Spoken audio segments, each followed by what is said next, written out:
we'll be digging into Elena Badea's work, specifically her document called Why Does Systemic Leadership Matter? And let me tell you, it's a fascinating read. So what are we waiting for? Let's jump right in. Well, one of the things that really struck me when I first started reading Badea's work was this idea that leadership, it's not just about what happens inside a company anymore.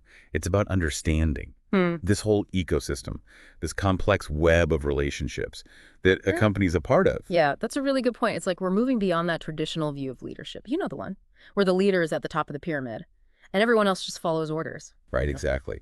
And I think that shift is really important, especially now when we're facing so many complex challenges in the world. Absolutely. So let's get down to brass tacks here. How does Badea actually define systemic leadership? What makes it different from, I don't know, other leadership styles that we might be more familiar with? Yeah, so, we've all heard about transformational leadership, those really charismatic leaders who inspire and motivate people. Right. The ones who give those rousing speeches and get everyone fired up. Exactly, and that's definitely a part of it. But systemic leadership goes a step further. It's not just about inspiring people. It's about understanding how everything is interconnected. Like a gardener. They don't just focus on making one plant grow bigger. They tend to round the whole ecosystem. That's a great analogy. So instead of just focusing on individual tasks or departments, a systemic leader is thinking about the well-being of the whole organization and even its impact on the wider world. Precisely. And I think this approach is becoming absolutely crucial because the world is just more complex than ever before. Things are changing so fast and everything is so interconnected. The old ways of leading, command and control, rigid hierarchies, they just don't cut it anymore. I mean, you just have to look at the news to see how true that is. Climate change, global pandemics, economic instability. We're facing some pretty wicked problems these days, and it feels like the old solutions just aren't working anymore. Right. And that's why systemic leadership is so important, because it gives us a framework for dealing with complexity, for adapting to change, and for creating solutions that are truly sustainable. So are you saying that systemic leaders are basically like the superheroes of the 21st century? Well, I wouldn't go that far, but they definitely have a critical role to play. Okay, fair enough. Now, I know that Badea also talks about this idea of the evolution of human consciousness, and she links that to systemic leadership, which is pretty intriguing. Can you tell me a bit more about that? Sure. So she draws on the work of Claire W. Graves and his spiral dynamics model. I've heard of that, but I have to admit I don't really understand it. Can you break it down for me? Yeah, definitely. So basically, spiral dynamics is a way of understanding how human thinking has evolved over time. It's like a staircase, with each step representing a more sophisticated way of thinking. Yeah, okay, that makes sense. So where do systemic leaders fit in on this staircase? So Badea focuses on two specific levels in this model, level 6 and level 7. Level 6 is all about community, egalitarianism, collaboration. Those are all good things, right? Absolutely. But when it comes to tackling those big global challenges we were talking about, level 6 thinking can sometimes get stuck, trying to find solutions that please everyone. I see. So it's like they get paralyzed by consensus. Exactly. And that's where level 7 comes in. Yeah. This is the level of systemic adaptive thinking. And it's the level that systemic leaders operate from. Okay, so level 7 is like the next step up. Exactly. And what makes level 7 thinking so special? Well, level 7 leaders are able to see the bigger picture. They understand the long-term consequences of their actions. They're comfortable with uncertainty. And they can integrate multiple perspectives instead of getting stuck in just one way of thinking. Wow, that sounds pretty impressive. But I have to ask, is everyone capable of reaching level 7? Or are some people just naturally more inclined towards that kind of thinking? That's a great question, and one that we'll definitely explore further. But before we do, I want us to go back to something you mentioned earlier about AI. Ah, yes. The elephant in the room. Exactly. Because a lot of people are worried that AI is going to replace human leaders altogether. And that's a valid concern. But Badea actually makes a really compelling case for AI as a powerful tool for systemic leadership, rather than a replacement for it. Okay, that's interesting. So how does that work? Well, think of it this way. AI can help us see things that we might not be able to see on our own. Like what? Like patterns in data, emerging trends, potential risks and opportunities. Things that are just too complex for the human brain to process on its own. So it's like AI is giving us a superpower. In a way, yes. But it's important to remember that AI is just a tool. It's up to us, the human leaders, to decide how to use it. Okay, that makes sense. So AI isn't going to replace human leaders, But it's going to change the way we lead. Absolutely. And that's something that we all need to be prepared for. Well, this has been a really fascinating conversation so far, but I feel like we've only just scratched the surface. There's still so much more to explore. There is. And I'm really excited to dive deeper in the next part of our deep dive. Me too. So stay tuned, everyone. We'll be right back after a short break. Okay, so where were we? Hmm. Yes, AI as a tool for systemic leaders. It's like, imagine you're a leader trying to make sense of this huge, messy world, trying to figure out where your organization fits in. AI can be like a powerful telescope. It helps you see further, see deeper into the complexities of the system. Okay, so it's not about replacing human intuition or judgment. Not at all. It's about amplifying them, giving leaders the insights they need to make better decisions. So you give me a concrete example. Sure. Let's say you're leading a company that's trying to navigate these global supply chain disruptions, which are happening all the time now, right? Oh, yeah, those are a nightmare. Exactly. So AI can analyze massive amounts of data from all over the world, identify emerging risks. Maybe there's a political crisis brewing in a key supplier country, or a natural disaster that could disrupt shipping routes. Wow. So it's like having a crystal ball. In a way, yes. But it's based on real data, not magic. That's pretty amazing. And it's not just about predicting the future. AI can also help leaders understand the complexities of their own teams. Oh, yeah, like how to manage a multi-generational workforce. Exactly. That's a big challenge for a lot of leaders these days. It is. It's like herding cats sometimes. Right. But AI can help by analyzing data on individual work styles, communication preferences, even personality traits. And then what? Well, then it could suggest personalized approaches for collaboration. Maybe it identifies that some team members prefer to communicate in writing, while others prefer face-to-face interactions. So it's like AI is playing matchmaker for your team. Sort of. It's about helping everyone work together more effectively. That's really cool. And it can also help address unconscious bias, which is a huge problem in a lot of organizations. Yeah, we've all got those blind spots. Right. But AI can help us see them and hopefully correct them.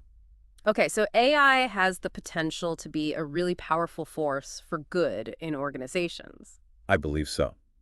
But it all comes back to the human element, the leaders who are using these tools. Right, because a hammer can be used to build a house or to break it down. Exactly. It's all about how you use it. So we need leaders who are not only tech savvy, but also ethically grounded. Absolutely. And that's where that idea of the evolution of consciousness comes back in. Right, because we were talking about those different levels of thinking. Yes.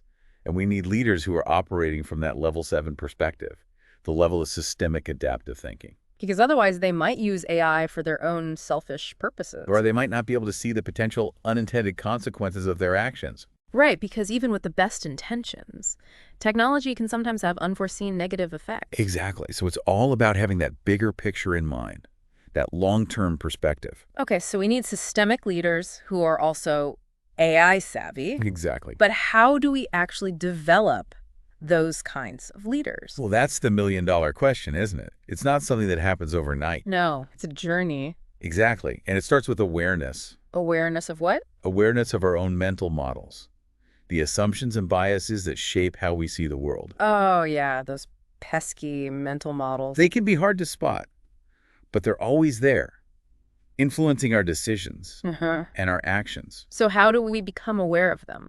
By paying attention, by questioning our assumptions, by being open to new perspectives. That sounds like hard work. It can be, but it's worth it. Because otherwise we're just running on autopilot. Exactly. And we might end up making decisions that aren't in the best interest of the whole system. So the first step is to become aware of our mental models. Okay, got it. What's the next step? The next step is to start shifting our thinking towards a more systemic perspective. Okay, but how do we actually do that?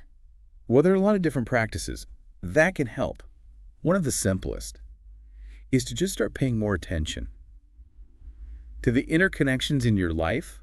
Like how?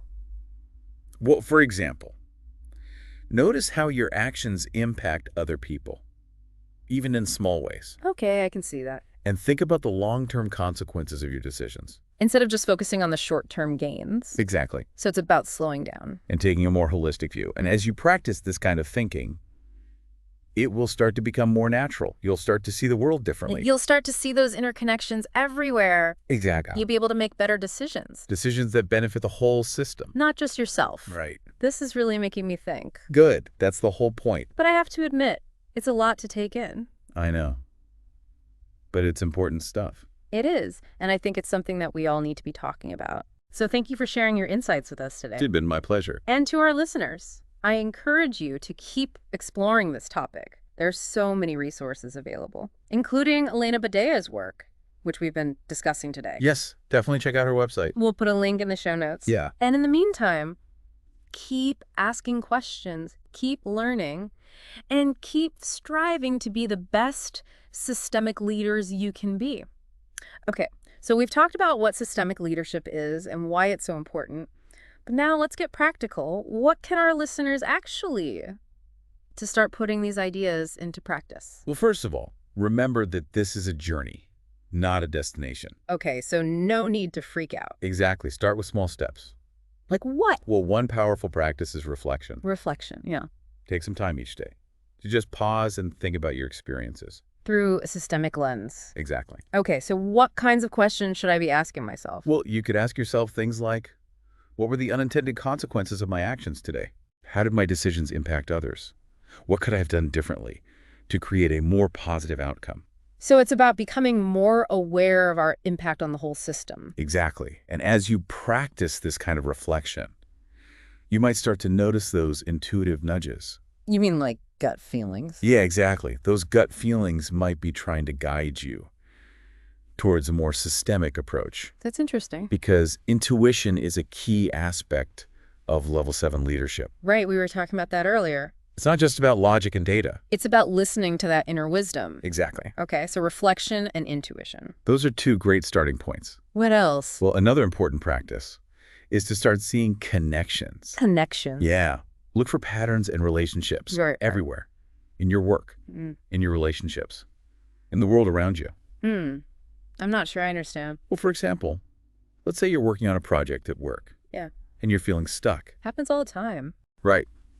So instead of just banging your head against the wall, try to step back and see the bigger picture. Okay. Ask yourself, how does this project connect to the overall goals of the organization? Who are the key stakeholders? What are their needs and interests? So it's about seeing the project as part of a larger system. Exactly. And understanding how all the pieces fit together. Right. And once you see those connections, You can start to identify leverage points. Yes, leverage points. Yeah. Places where you can make a small change.